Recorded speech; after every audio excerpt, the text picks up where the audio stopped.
Me food. Yeah, real food. You have to leave it. Yeah, leave it. You have to leave it. As the scripture says, no chastenings of the present seems to be joy. You might be catching in hell and the Lord just guiding you to somewhere where you have food. And you could go and call that camp and bring them to you. That way you have to be patient in tribulation. Yeah. Even everything you go through, you have to be patient in it because you never know what the Most High prepared you for. Lord will never leave women and them to be hungry, but hungry? Nah. Easy king of food. Eating and thing, easy king of that. He make food. He said Psalms 50. The cattle upon 1,000 hill. He said, this is mine. That is mine. So read that for me, brother. Psalms 50 and I can start from 10.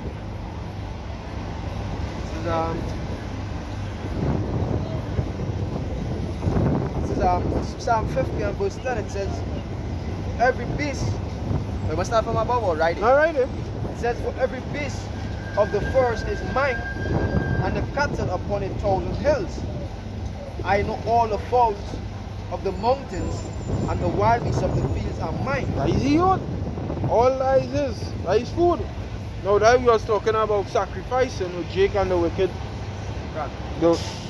the just sacrificing just for sacrificing sake, thinking that the Heavenly Father would just accept it when they're being wicked. But in essence, that is food. The cattle, the fowls, all them things is food. All like the Lord own, He in charge of that. So we shouldn't worry when them time come for food, we will eat. Once we serve Him, we will eat. Prove that when Abraham had took Isaac after sacrificing by the command of the Lord, offering up by the command of the Lord. And Isaac asked, well, where's the sacrifice? We have everything. He said, the Lord will provide. And so said, so done. After the Lord stopped him, there was a replacement, a lamb Exactly. that the Lord sent. Just the Lord put His Spirit on that lamb to go there. Right. Can. He provided. He provided. And as we were saying, the Lord is the King of provision. The king of that. Ma'akal, for the Hebrew. Can. Alright? Ma'akal. Is Isaiah chapter 33, verse 15. He that walketh righteously and speaketh uprightly, he that despiseth the gain of oppressions, that shaketh his hand from holding of bribes, that stoppeth his ears from hearing of blood, and shutteth his eyes from seeing evil, he shall dwell on high. His place of defense shall be the munition of the rocks. Bread shall be given him, his water shall be sure. That is it. Yeah, because it say who. Because when you read a little higher, it talk about who go dwell with the Lord. Right? Who go dwell with the everlasting burnings. Like the Heavenly Father, the consuming fire. Only a man who doing them thing. Don't receive no bribe, don't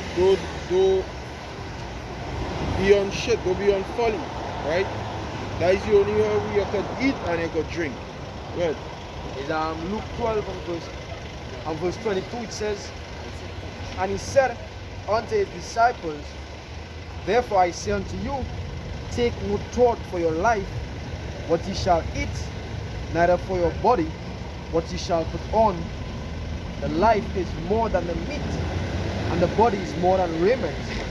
Consider the ravens, for they neither sow nor reap, which neither have storehouse nor barn, and the Most High feedeth them.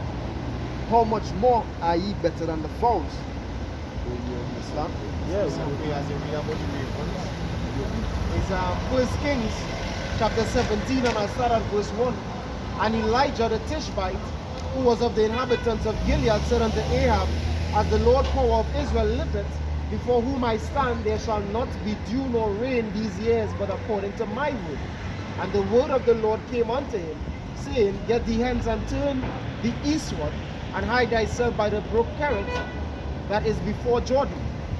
And it shall be that thou shalt drink of the brook, and I have commanded the ravens to feed thee there. So he went and did according unto the word of the Lord, for he went and dwelt by the brook Cherith, that is before sword. And ravens brought him bread and flesh in the morning, and bread and flesh in the evening, and he drank of the brook. Wow. Wow. Morning and evening. Well fed. Well fed. Birds. And what was declared just before that? A famine. A famine. So in the midst of the famine, I see. the prophet was fed. Ooh. And that's the shadow of things to come. Can.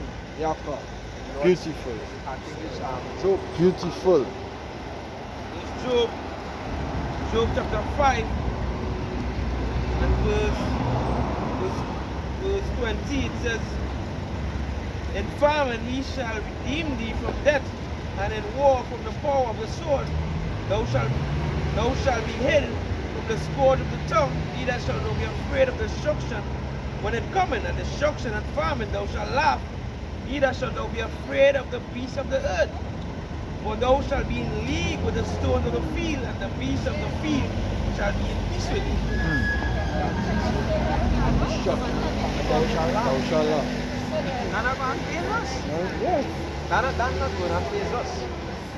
That we prepare our bodies, and most importantly our spirit and our mind to be able to bear these things that come. How? By preparing ourselves, by taking heed to the word of the Heavenly Father. You got a threatening famine right now. Famine is a threat right now.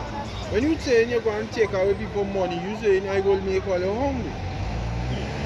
I go and make all you hungry. So you're threatening with famine, you're threatening with that. And boy, men laugh at that. Especially men in the street, they laughed at it. Like, boy, guns so high. You coming with that? We go eat. We will eat. For sure. And even if we ain't eat, always. Let me say the Lord say no food fair. Hey, still. As I said, I'm going to read this piece. So they have Habakkuk 3 and verse 17. It says, although the fig tree shall not blossom, neither shall fruit be in the vines, the labor of the olive shall fail, and the field shall yield no meat. The flock shall be cut off from the fold, and there shall be no herd in the stalls. Yet I will rejoice in Yahweh. I will joy in the power of my salvation. Job said, though he slay me, and will I maintain my ways. That precept there is Matthew chapter 15, and I'll read at I start at verse 29. And Yahweh departed from thence and came nigh unto the sea of Galilee, and went up into a mountain and sat down there. And great multitudes came unto him, having with them those that were lame, blind, dumb, maimed, and many others, and cast them down at Yahweh's feet. And he healed them.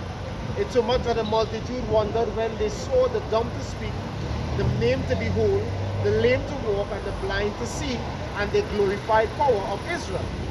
Then Yahweh called his disciples unto him, and said, I have compassion on the multitude, because they continue with me now 3 days, and having nothing to eat. And I will not send them away fasting, lest they faint in the way. So, despite we speak of the Lord's ability to provide for us, it might happen to you in that day. It might happen to you just like Elijah had it. Ravens in the morning, ravens in the evening. Right. And that could be your test. That could be your test, yeah. 3 days gone by and you ain't get nothing to eat. What are you going to do now?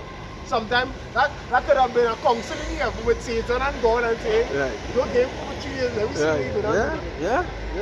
And he said him real. And Satan come now and just blocking all the avenues for food, he just started block them one time. Way. So you know how to show, this way you have to show what you're made of. Yeah. Man shall not live, the Lord expressed it, shall not live by bread alone, but by every word. Wisdom and knowledge